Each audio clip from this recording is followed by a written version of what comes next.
Welcome to Samba Samba. Enjoy the video. You start by confirming essential power and accessories.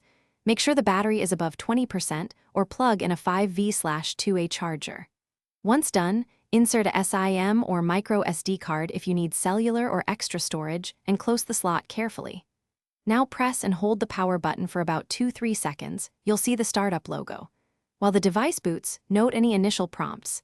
These set language, Wi-Fi, and basic permissions, so respond accurately to avoid later issues. You'll proceed by connecting to Wi-Fi so the tablet can download updates and authenticate accounts. Choose your network, enter the password, and test connectivity. Once online, sign into your device account or create one. This enables backups and app purchases. Next, configure privacy and app permissions, grant only what apps need, and restrict others. Make sure to check for system and app updates. Installing updates now prevents compatibility problems later and keeps your tablet running smoothly. You're ready to use the tablet. Set home screen shortcuts and gestures for your most used apps to speed workflow and enable auto backup so data is safe.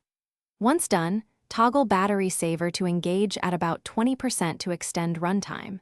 If an app misbehaves or the system freezes, force a restart by holding power for 10-15 seconds. Make sure to try a soft reboot first. If problems persist, a factory reset will restore defaults. Backup data before you do that. Thanks for watching. Consider subscribing if we helped you.